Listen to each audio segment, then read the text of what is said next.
every child, we grow up like, hey, I want to be successful. Your parents say, go be successful. In our society, broadly speaking, we have made the definition of success how much money you have. Work, work, work, work, work, hustle culture, entrepreneurial culture. You see all the blogs, you see all the tweets. I'm out there hustling, Got to make money. But there is no end to that. And so you wind up in a scenario where you have made it. You have a wealth event. You've got $100 million. But that's not enough because someone has $500 million.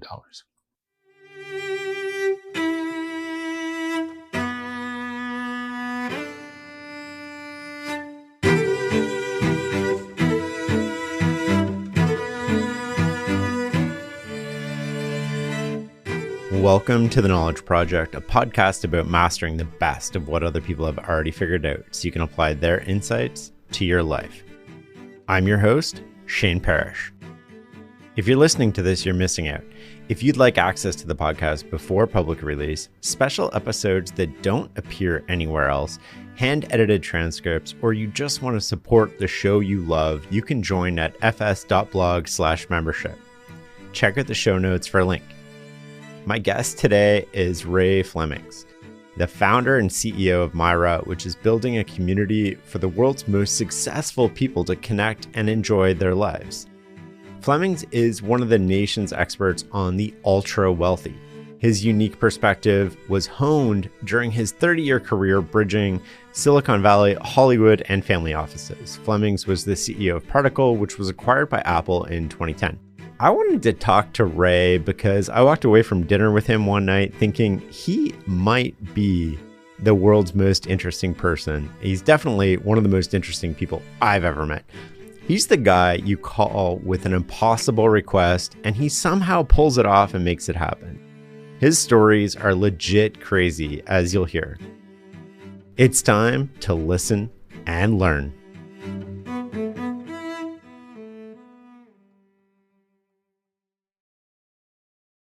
Okay, you told me one of the craziest stories I've ever heard the first time we met. We were driving back from dinner and sharing a car on our way to the hotel. And you talked to me about how you got some ventilators. I'm wondering if you can tell that story for everybody. On April 1st, I believe, 2020. Now, you've got to set the scene. The world is crazy.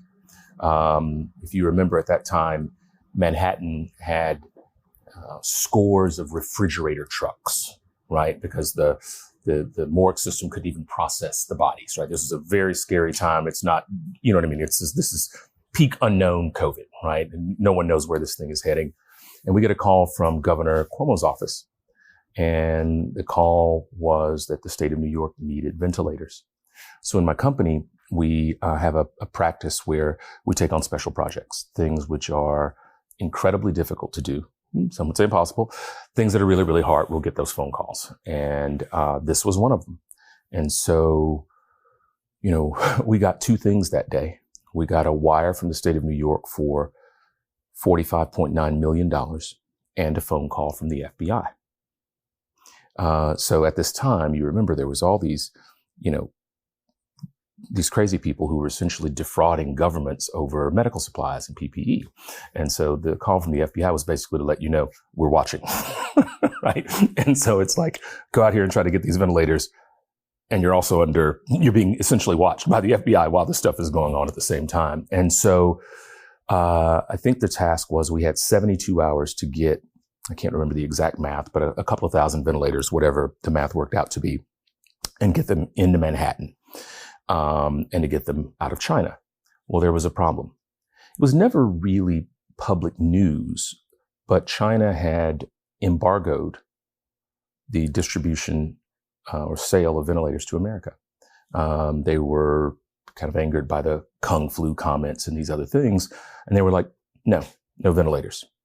And so the reason that the state of New York couldn't just go and buy them direct is for this reason, right? Now, these are life-saving instruments. It sounds like we're setting up to, go and run drugs or something, right? We're literally just seeking ventilators. But at that moment in time, those devices were the most valuable commodity on earth. Every hour it seemed like the price on these things was going. So the week before we took that project on, I think the average price of those devices was less than $6,000. By the end of the 10 days or so that we worked on this project, the price reached nearly $400,000 for a ventilator. Right? Everybody needed one. Everybody wanted one. Governments were willing to pay kind of whatever it took to get them. And whenever a thing is that valuable, it invites all sorts of criminal elements, fraud, every crazy thing that you could ever want to have happen. So at the end of the day, it was a complete mess. We wound up hiring a medical device inspector locally in China, or a group of them, to basically run from warehouse to warehouse to make sure we weren't buying rocks in a box, and sit on the ventilators physically and kind of tape them down as we found different allotments of them. We made some arrangements to have them, essentially, brought into the United States through essentially smuggled out of China, and then only to find out that the state of New York ultimately did not want the ventilators. I had no idea why, and still, kind of don't know why. I would note as a footnote that, a year and a half or so ago, it came out that the state of New York had kind of falsified the death numbers from the nursing homes and things of that sort. But a very, very interesting experience to go get 2,000 ventilators in the middle of COVID and then have the ventilators turned down after doing the work. That's that story. That is one of the craziest stories I've ever heard. In a lot of ways, it relates to what you do now. You make the impossible sort of possible. Can you tell me a little bit about that? Sure. Myria is a community and concierge for people who are super successful.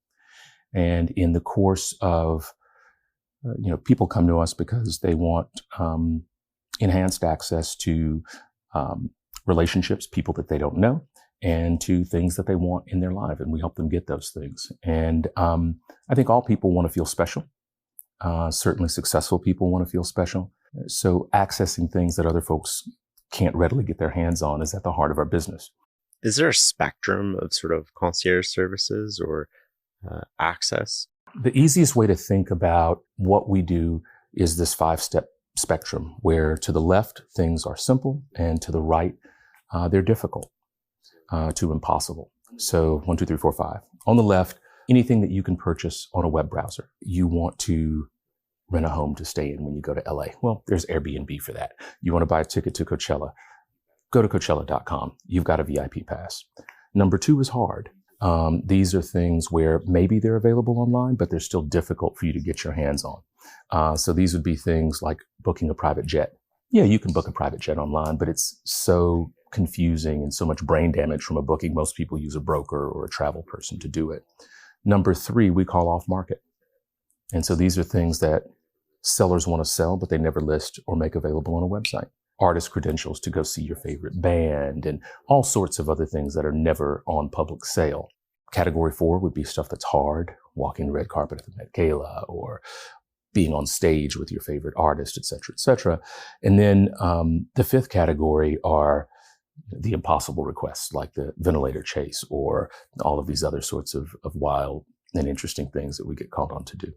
What's another example of something on that extremely difficult, nearly impossible thing that you guys have pulled off? We had a client who was vacationing in Europe, and he wanted armed private security in a nation that did not allow for armed private security.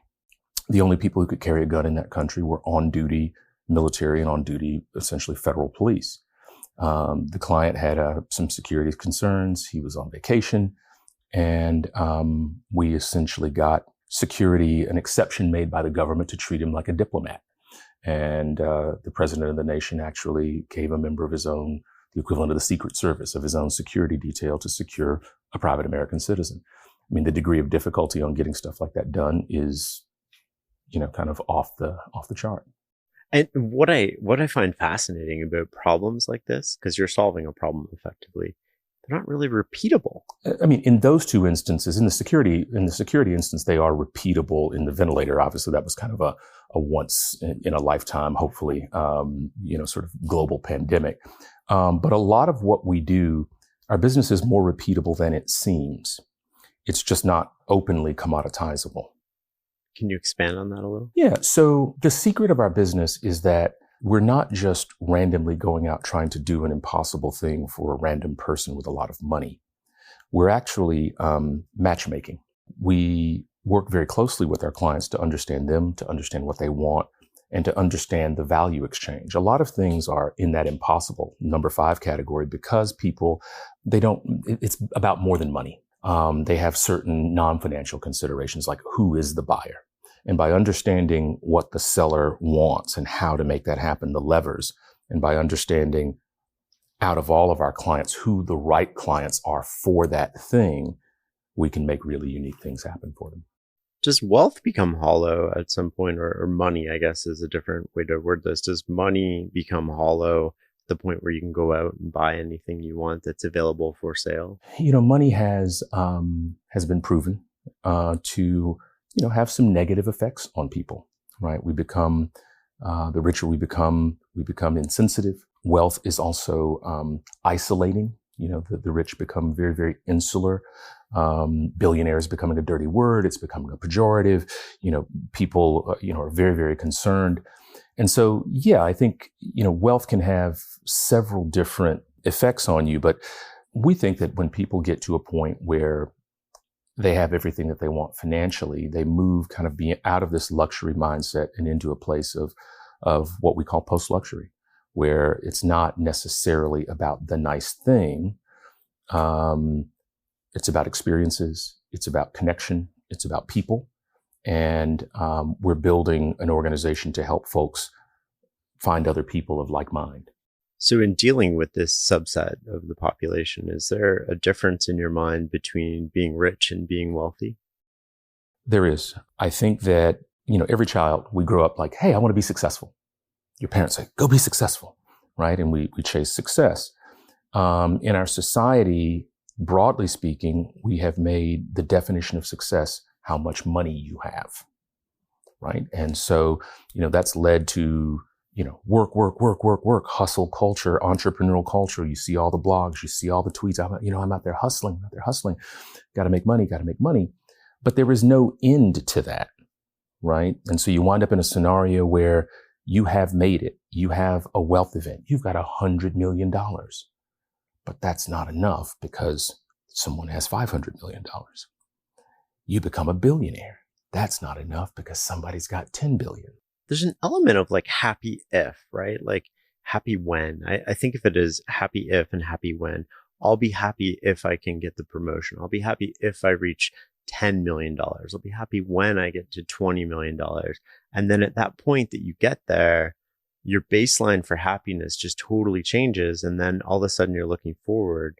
But there's a weird sort of element where I wonder if it's the same drive that got you to achieve those goals that is the same trigger that's got you looking forward to the next set of goals. I think there's something, there's a great truth about that. I agree with you on that.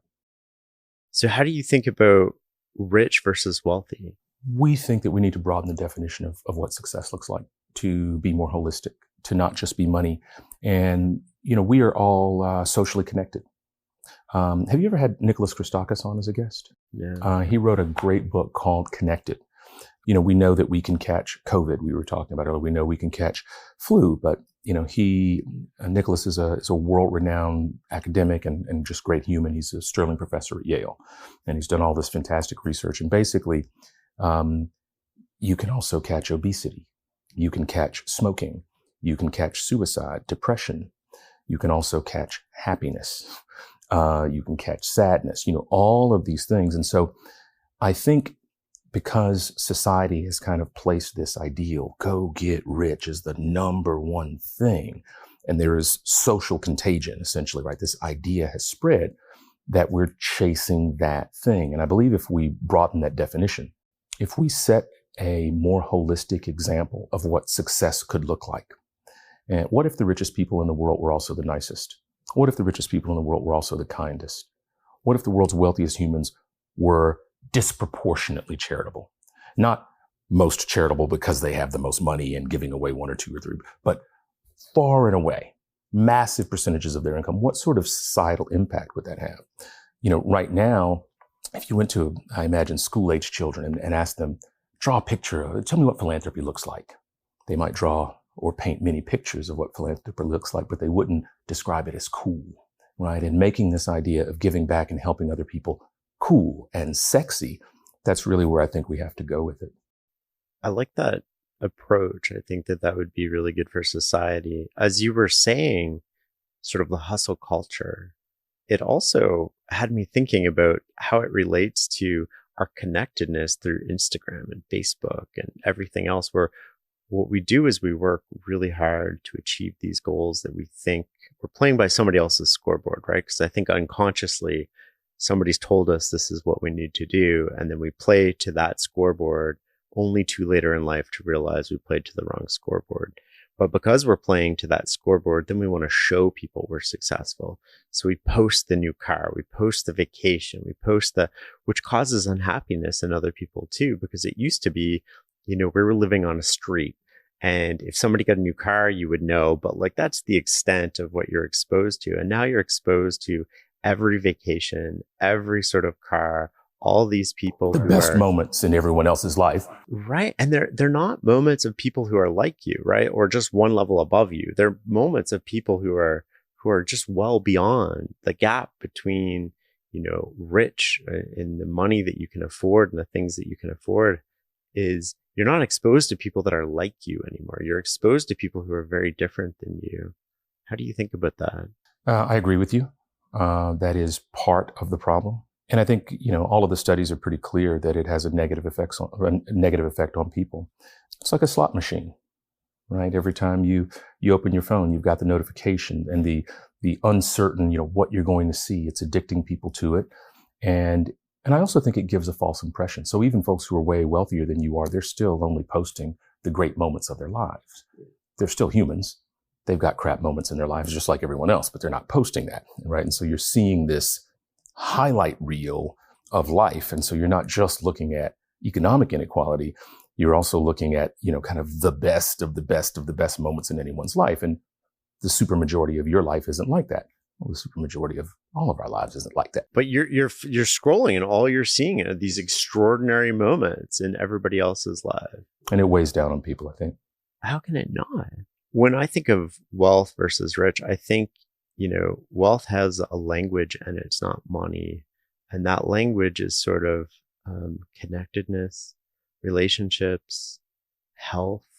All of that to me goes into wealth. So does money if you have enough, right? And enough is, how do you define enough? There's the great story, Kurt Vonnegut eulogized Joseph Heller, who wrote Catch-22.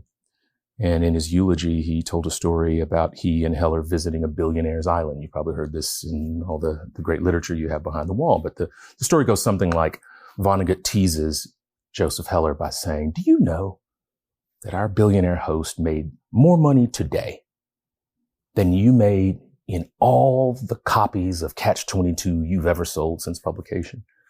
And Heller said, yeah, I know that. But I have something that the billionaire will never have. And Vonnegut asks, what?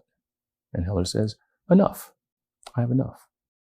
I believe that people broadly don't understand the difference in large numbers. We don't have an intuitive grasp of what it means, because, what is that, 1,000 books behind us or 500? It's hard for me to just look at it at a glance and know.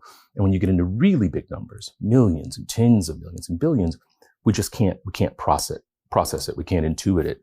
And that leads us to just not knowing what these things mean or not having a grasp of what it means.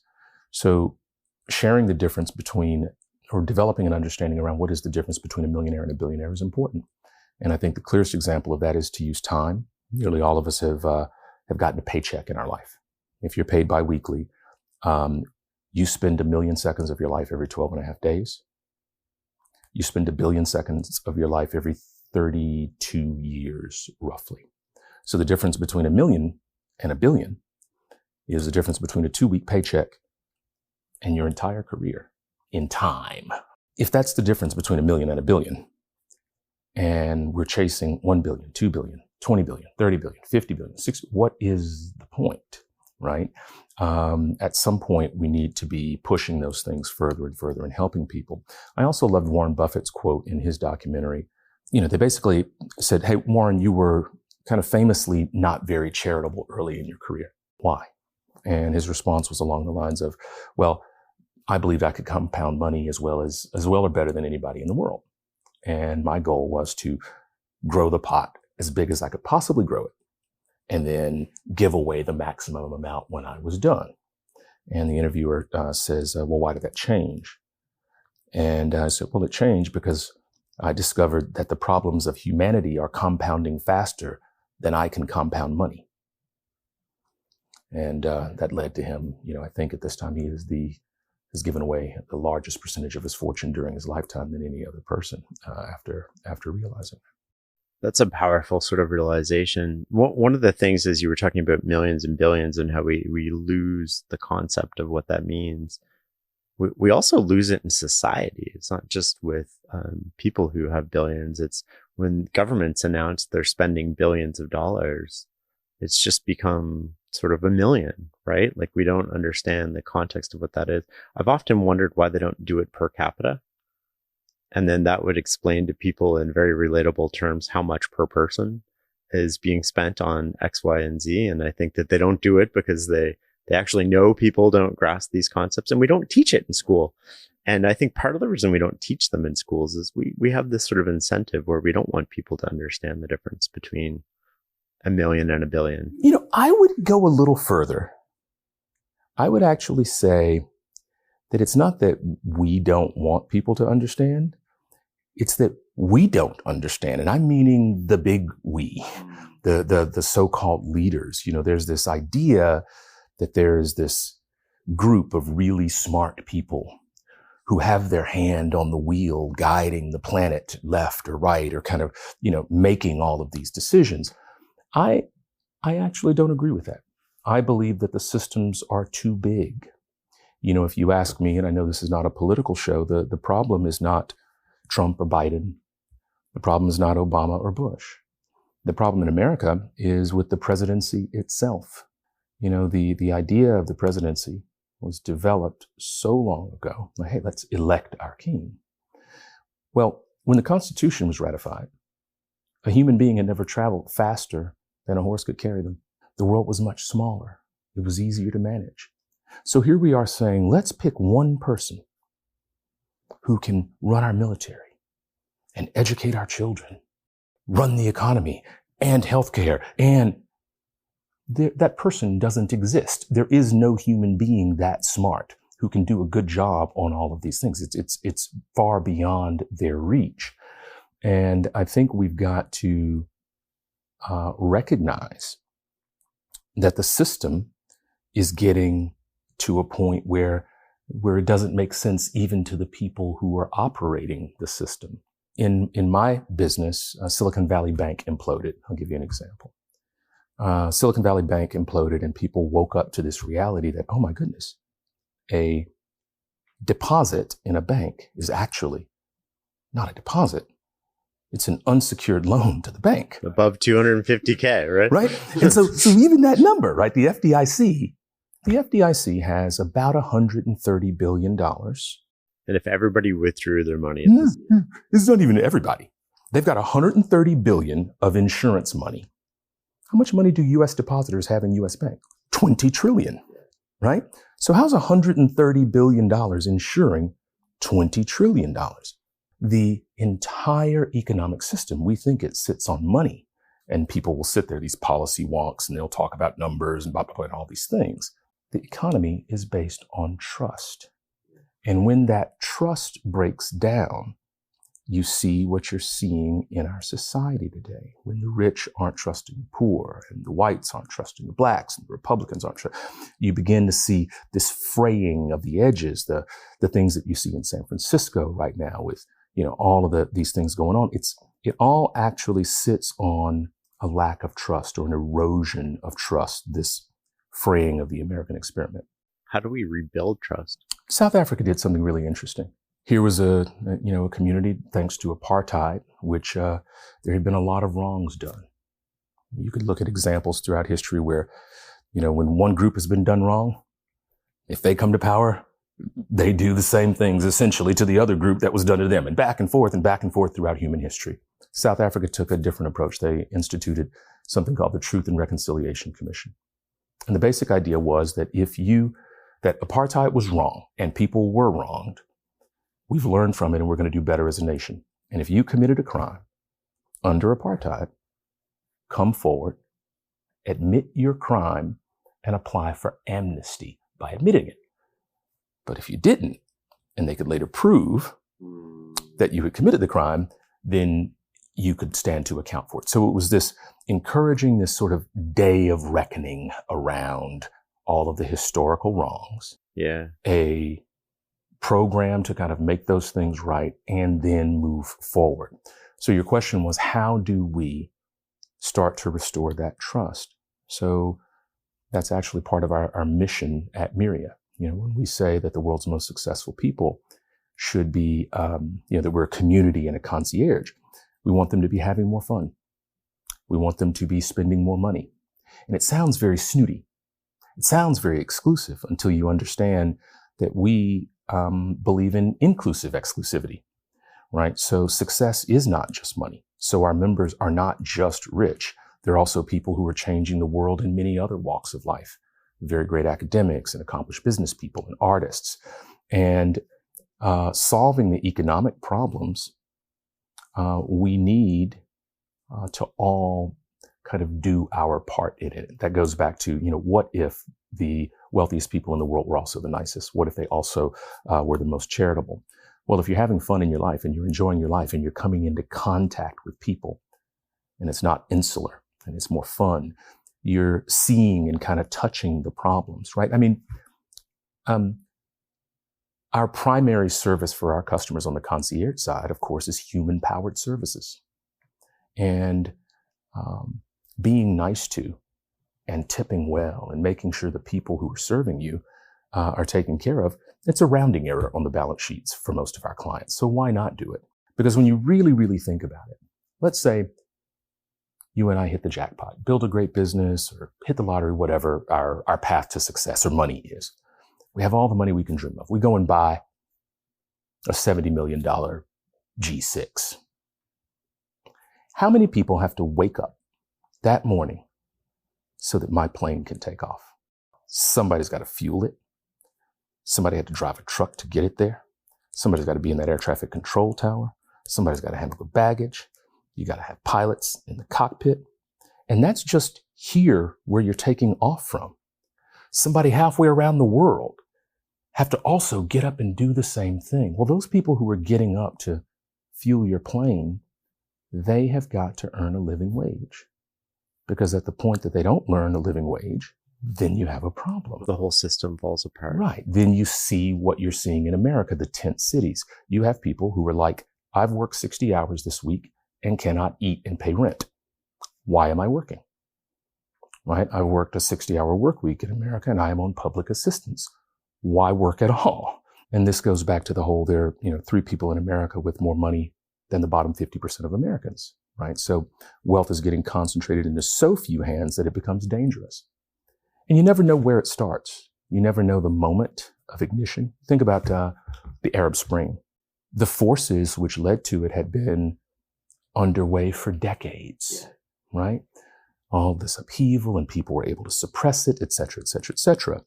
One day, a person whose name none of us will even remember his name, he had done everything society had told him. I think he had 2 degrees from a great school, and he's there selling fruit in a fruit stand. And he's like, fuck it. He self-immolates. He sets himself on fire, which literally was the spark for the Arab Spring because it touched so many other people there who were like in this position of like, I don't trust these people. I don't trust this system. I'm an optimist. I want you to hear me loud and clear. I actually believe that you and I are having this conversation because at the end of the day, the universe bends towards positive and most people want to do the right thing. And sure, we've got a lot of crazy things that we need to address. And I just want to promote honest and open conversation around those things so that we can get there the fun and interesting and happy way, as opposed to the sort of, powder keg situations that I think being divisive and not talking openly about these things promotes. I want to come back to something we said earlier, and then which was trust and circles.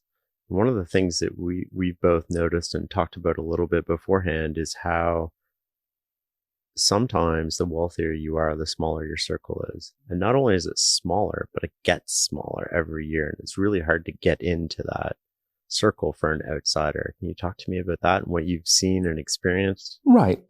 So it starts really and truly with the successful person being focused, right? So great financial success, and I'm not talking about heirs, but entrepreneurs, people that are out there building businesses, it takes a lot out of you, right? And we are all only given 24 hours a day. And if you've built some giant thing to give you a bunch of money, you've spent the majority of your time doing that thing. And so whatever that thing is just like one vertical, one business. And so that in and of itself is insular, right? So you're focused on that thing. You're missing the kids' ball games. You're not on the PTA board. You're at work, right? So it kind of starts there. Having a bunch of money has some awesome parts to it, right? The more money you have, the more stuff you can buy, the more places you can get, right? There's some cool parts to it. But then there are some downsides. Most things are directly related to money. The more money you have, it's going up. But then a lot of the personal pieces are inversely related. So the more money you have, the fewer people you can trust. The more money you have, the harder it is for a person to look you in the eye and tell you the truth, just tell you things that you don't want to hear. And so that circle, to your point, just keeps shrinking and shrinking and shrinking and shrinking. That is one of the things that we hope to correct with the community aspect of Myria, in exposing people who are super successful to other interesting human beings that are doing amazing things. Contact theory, right? Just by coming into contact with other Myria members and the service people who make all the magic happen around the world for our clients, we think it helps everyone to be more successful and happier ultimately. There's two things there that I want to dive into a little bit. One was often we become successful because we've focused on one vertical. That vertical is usually money, career success. We're climbing one ladder at the exclusion of kids, family. And so it's interesting to me because we often look up to people and we're like, oh man, I wish I was this person. And then if you dove into it, you'd find out that they're an incredibly unbalanced person. They have extreme strengths and extreme weaknesses. I mean, there's more than a couple billionaires that I'm sure we both know in the United States that couldn't drive their kids to school if they had to because they don't know where their kids go to school. They don't know how to get there from their house. And so we look at this and we hold these people up and we think, oh, I want to be like that person, but we're picking one vertical out of that. We don't want to trade all of our problems for their problems. Right. Well, this is the whole changing the definition of success, changing what it looks like. What does it mean? So for us, if success is money, this goes back to that idea of the Arab Spring person. He did what society told him to do. Get an education. Well, he didn't just get one degree, he got two. You play by the rules, you do what you're told, and then the shock of your life, you don't have what you thought would be there. And so we're looking at success as money, and even the rich are getting all of the money and are like, well, I thought happiness was here. Well, I thought community, and it's just not, because the definition was always wrong. All of these concepts, we were talking about America's system of government, or the presidency being an outdated concept. Even the economy. Adam Smith wrote Wealth of Nations the same year, 1776, that America became a nation, right? 250 some odd years ago. And the capitalism that Adam Smith articulated in Wealth of Nations is not the capitalism that we practice today. Nowhere near it. In fact, by today's definition, Adam Smith would be labeled a socialist or a communist if you actually read Adam Smith's quotes in the book. He says, the rich should not be taxed in proportion to their income, but something more than, right? I mean, there's all these crazy sorts of sounding things like, oh, no, responsible capitalist would. But capitalism and democracy, all of these things are meant to serve the people and to hopefully make us happier and more productive and lead better lives. I also don't believe in this idea of a James Bond supervillain.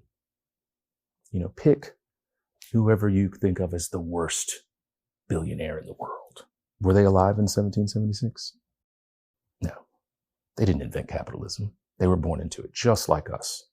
And if there's a problem with the game, if there's a problem with inequality, then let's all work together to change the game that we all agreed to play instead of blaming the people who are playing it, right? I believe that they are us, right? We have this idea that like this conspiratorial sorts of thing, someone's got their hand on the wheel, but no one has their hand on the wheel. Do you think if we got rid of multi-generational wealth, in the sense that you could accumulate as much as you want during your life, but when you pass on, it all goes away? It would solve a massive amount of the problems. So would property records. Why do you own the land past your natural life? So, America obviously was settled.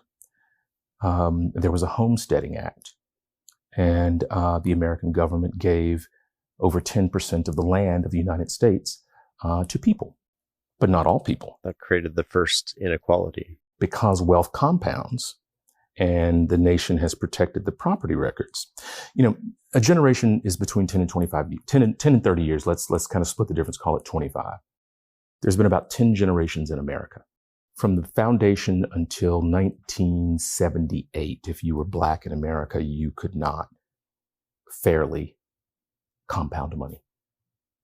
202 years out of the 10 generations, right? So literally my son, and I'm not that old, is the first generation of Black folks in America that could actually begin compounding money in the way that other people were allowed to in the nation. For generations before.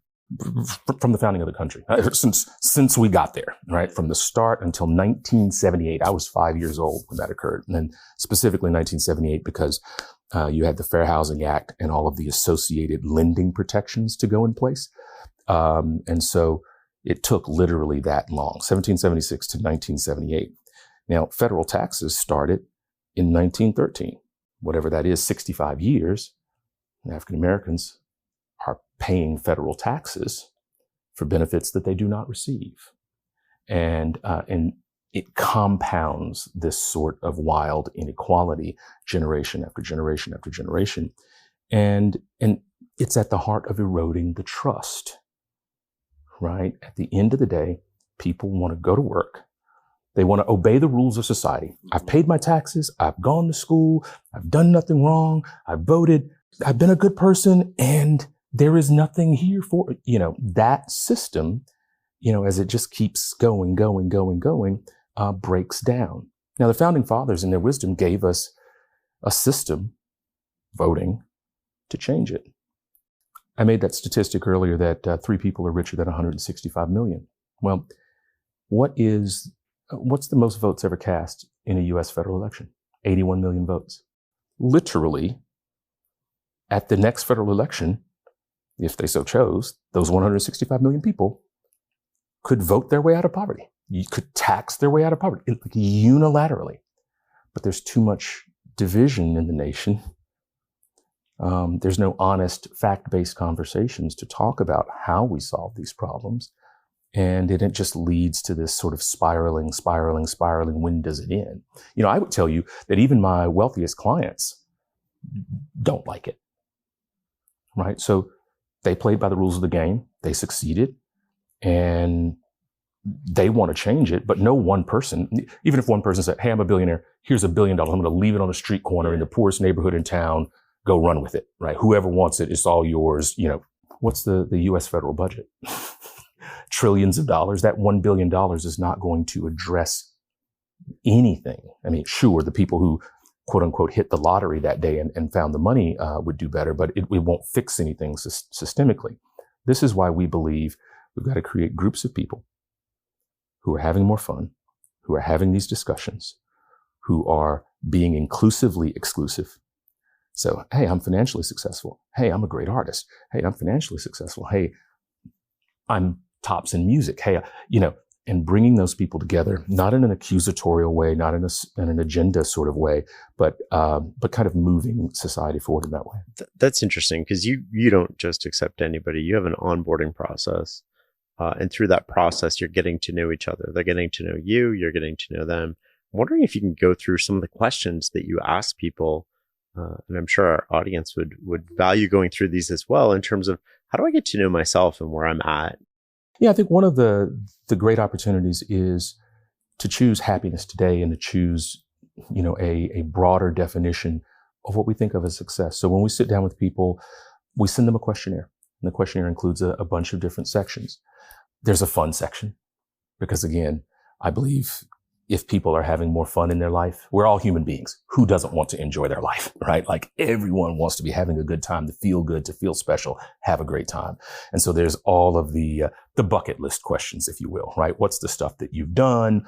What's the stuff that you've been wanting to do your whole life? What are the things that you're curious about? And then we get into more of the philosophical things. Imagine you're at your 80th birthday or whatever late life birthday you want it to be. Everyone you love is gathered around, and they say, they're going to toast you. What would those closest to you say about you? Now, if that birthday party was held tonight, what would they say about you today? And if there's a delta, what do you want to do about it? If your doctor called you right now and was like, you've got 1 year to live, what would you be doing anything different than you're doing today?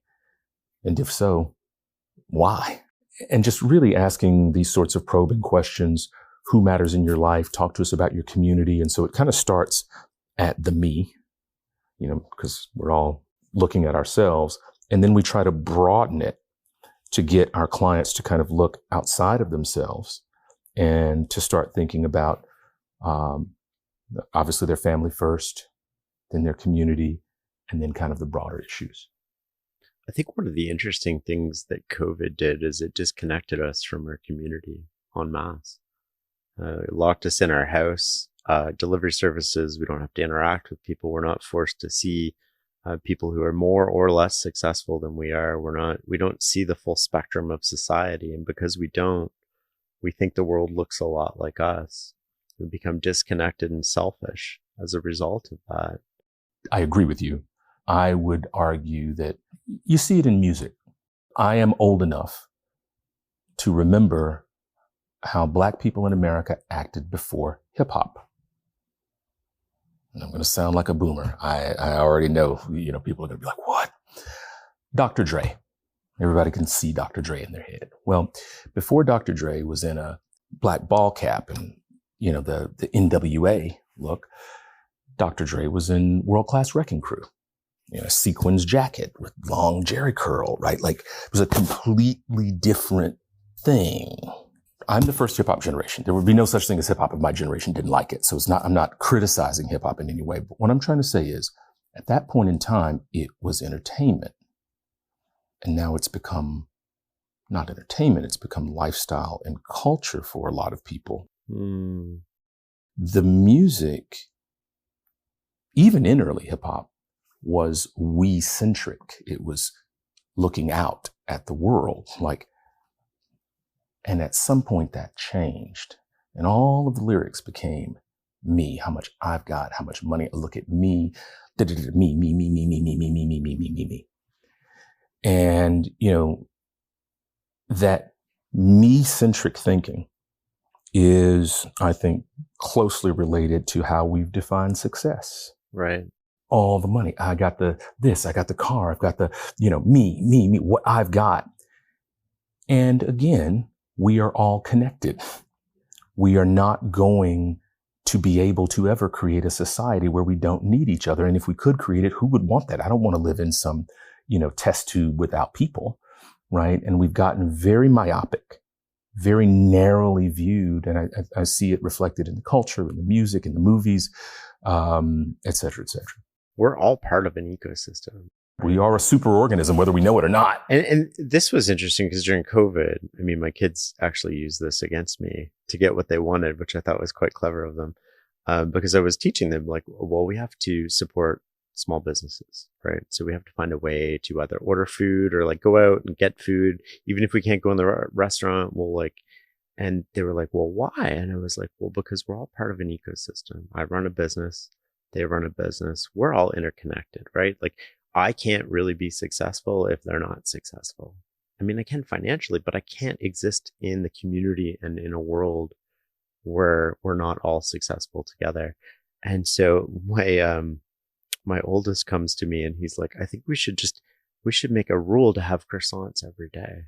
He was like 10 at the time, I think, or 11. Mine is 11, so I get it. And I was like, well, what do you think will happen if we have croissants every day? Well, and he's quite clever. He's like, well, in France, they eat croissants every day, and like they seem pretty healthy. They also drink an espresso. Should I give you an espresso too? I know. And I was like, okay. And then he's like, and you told us we need to support local businesses, and like this box of cereal or, whatever is not local, and like croissants, that's just down the road. They're as smart as their papa. Oh my God. And then of course we end up having croissants more often than we'd like because of that. But it was a clever sort of argument about that. But yeah, we're all part of the same system. And I do feel like you can't have one part of that system be so successful when other parts of the system aren't. But it's about growing the pie, not dividing the pie, right? So how do we grow the pie for everybody instead of focus on the selfishness of sort of how do we get the biggest piece for ourselves? That's one of the most amazing things about all of this stuff that we're discussing. I wrote this section in my upcoming book called The Cost of Stupidity. Stress from poverty and all of the crazy things that go on in America shortens the lifespan of African Americans. Blacks live 5.8 years less than white people in America. There's about 42 million Black people in America. You multiply 5.8 years times 42 million, and you get a big number, 2.1 trillion hours of life. The Apollo space program, the moonshot, was 5.2 billion man hours to put a man on the moon. And the benefits to society has changed telecommunications. There would be no SpaceX today without the Apollo program. Like think about all of the societal benefits from one moonshot. Then think about how much life is being wasted in America. 2.1 trillion man hours. Divide that in half. We're wasting about 200 moonshots of human productivity being selfish, not letting the lessons of the past change our future. And there is no telling where our society would be. We could tackle, all of these great issues we keep talking about, but don't want to deal with in a meaningful way, just by being more open and honest about these things. I want to come back to the questions that you asked just for a second.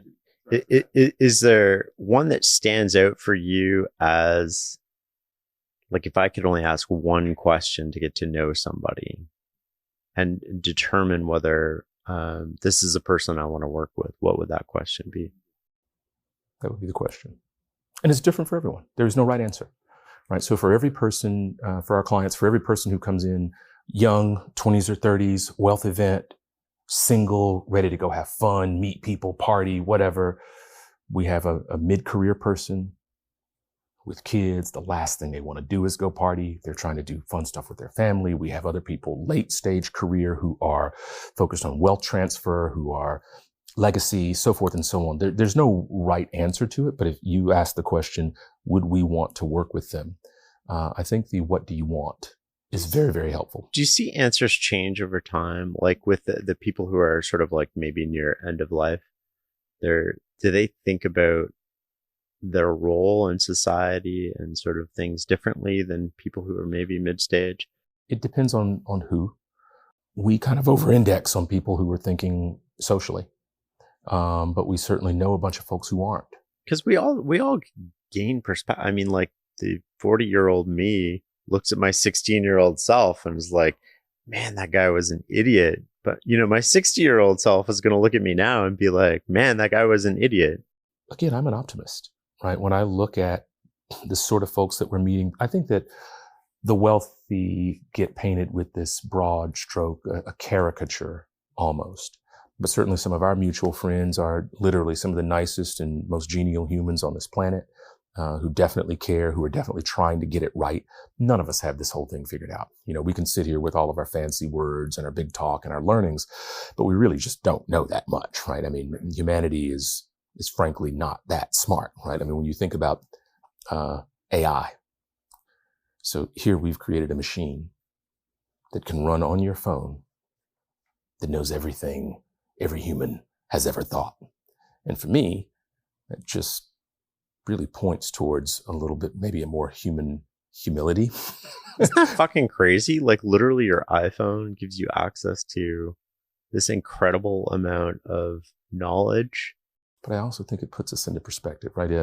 The pale blue dot idea. Carl Sagan. Yeah. The Carl Sagan idea that at the end of the day, when you zoom out and really look at it, we can realize that we're special through humility as opposed through ego. That thinking, well, we're so smart, we're so this, we're so that. Well, AI knows everything we have ever thought or will think in every language and can translate it back and forth. So if you could build a machine to do that, were we really all that smart all along? You know what I mean? I actually think it's kind of a pale blue dot moment for us to kind of look at ourselves and gain some humility around it. I'm actually not in the AI doom and gloom camp at all.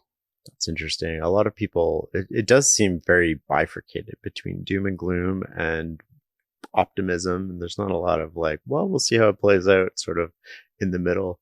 I'm wondering, what do your clients tend to worry about? Like what stresses them out? Is it the same things that stress normal people out? Is it different? Is it amplified?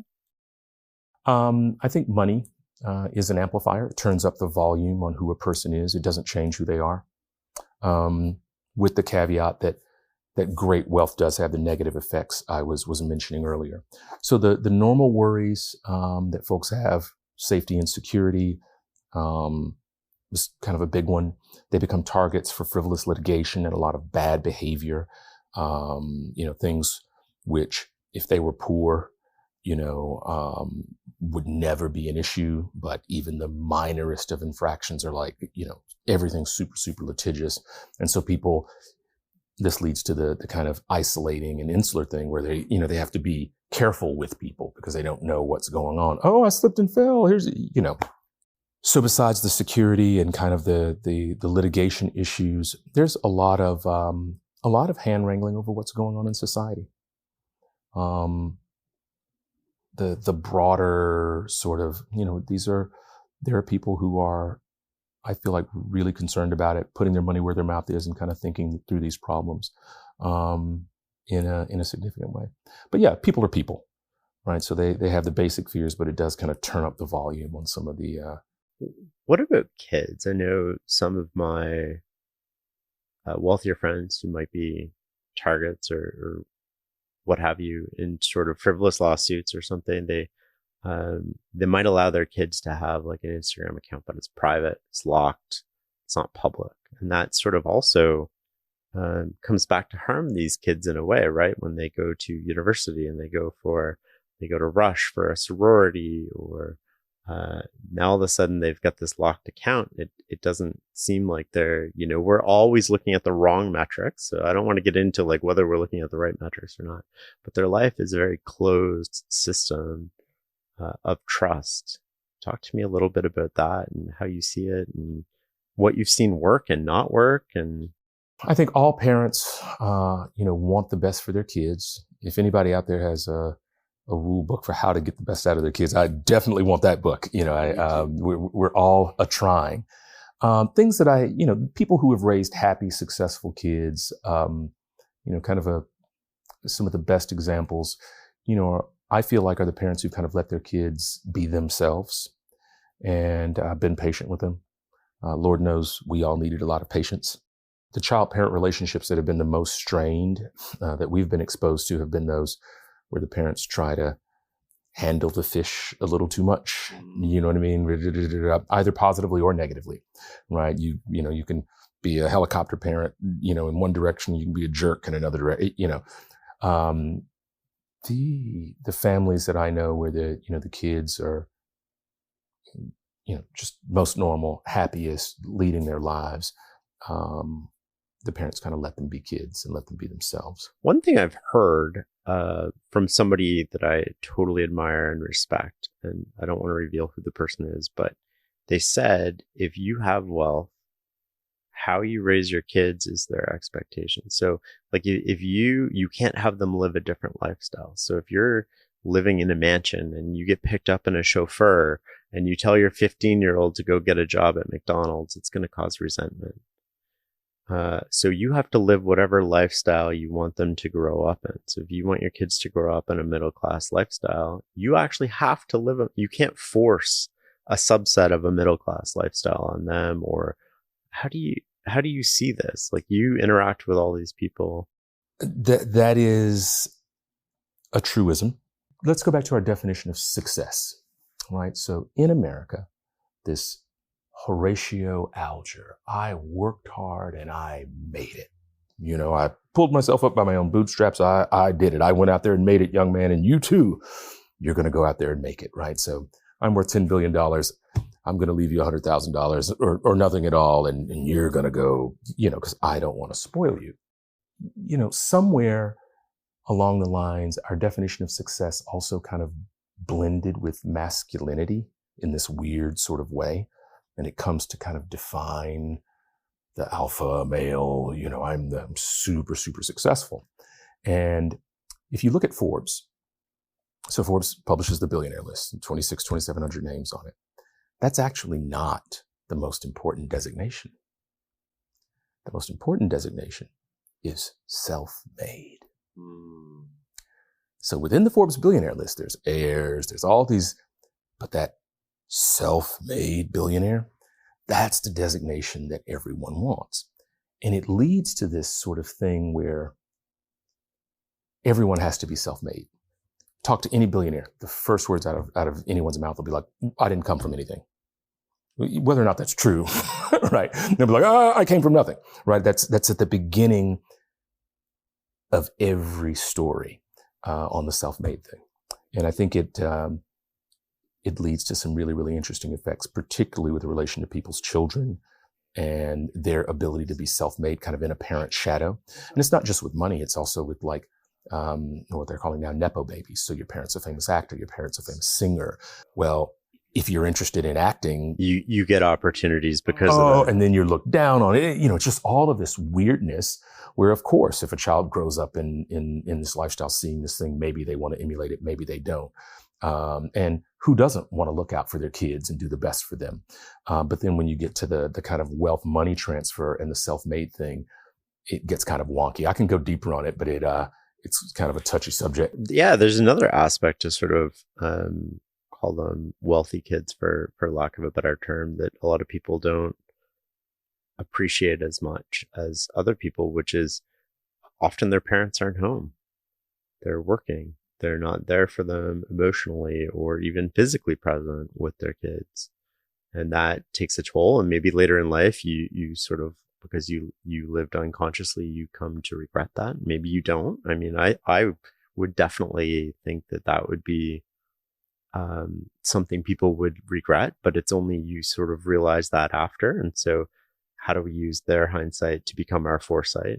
Well, you know, on that topic, I wouldn't even point a finger at my client. I'd point a finger at myself. You know, I've been an entrepreneur, you know, building businesses and look, you know, I had a day of reckoning around this very point, you know, that I was not spending the time and the care with my own children that I should have. And, you know, listen, everything that I'm saying out here about entrepreneurs and success, I'm dealing with as a human as well, right? And so I definitely don't want to make this sound like, you know, I'm exempted from it. And a lot of these learnings and the things that we're encouraging people to do, because I'm a dad of two and I've run multiple companies and sold a business and worked too much and trying to lead a happier, balanced life myself. So I get it, I guess, is another reason I hope that we're able to have good conversations with folks around it. What happened? Your day of reckoning? Like, what was the moment or the story that you were like, whoa? Yeah. So, in 2021, kind of the worst things that I could ever imagine happening to me, all happened at once, like, you know, major life crisis. It was the sort of thing which, you know, when it happened, my life would either My life would never be the same from the instance it happened, and the outcome would be binary, right? I would go on to be okay, or wind up in a very, very bad place. Going through it, I discovered that the things that were happening to me were not really happening to me. They were happening for me. And it produced this really, really incredible personal effect on me. One of the most visible effects, if you see old photos of me online, I was 350 pounds. Right? So I lost 100 pounds in about 4.5 months. It helped me to rebuild my company, improved the time I get to spend with my kids, and just all of these other things that kind of came through that journey of the journey is the inward journey, right?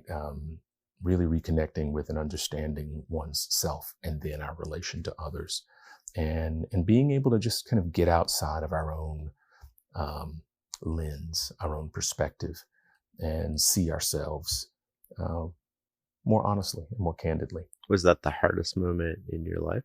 Oh, far and away. Is there any advice you'd have to people going through something similar where they're feeling it's the hardest moment that they're going through? The advice that I would give would be to wholly face and embrace it. Don't shy away from it. Don't delay it. Mine was so crazy that I couldn't. I think I had kicked the can down the road as far as I could on for me. And then, when it happened, there was nothing that I could do. I had to face it. I think a lot of times people will start to get the inkling, hey, something's wrong. I need to face this. But when you kind of delay it, you put it off because it's uncomfortable, right? To go through kind of great personal change. And, you've to be free of these things, you have to defeat them, whatever that is, addiction to food or whatever these things, whatever problem it is for a person, you got to face that thing whole on and conquer it. I like that. That's good advice. I think it's fitting. We always wrap up the show with a very similar question. And given the episode and the stuff that we've talked about today, what is success for you?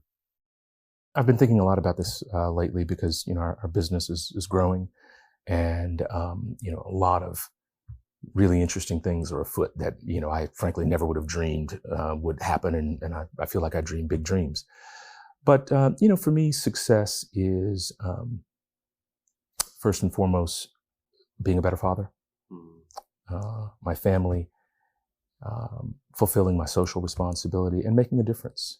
As glib and heard it before as that sounds, I've got a book coming out and all of these other things that are going on, but the stuff that really, really matters is the heartfelt pieces for me. My life has changed a lot in that regard. I love what I get to do every day. Being able to work with the folks that we work with.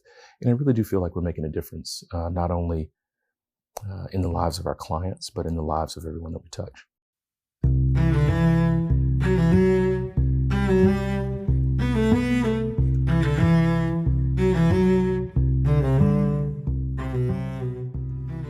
Thank you. That's beautiful, Ray. Thank you for taking the time today. Thank you for having me. It's nice to be in Ottawa. This is a great conversation, man. Thank you, sir.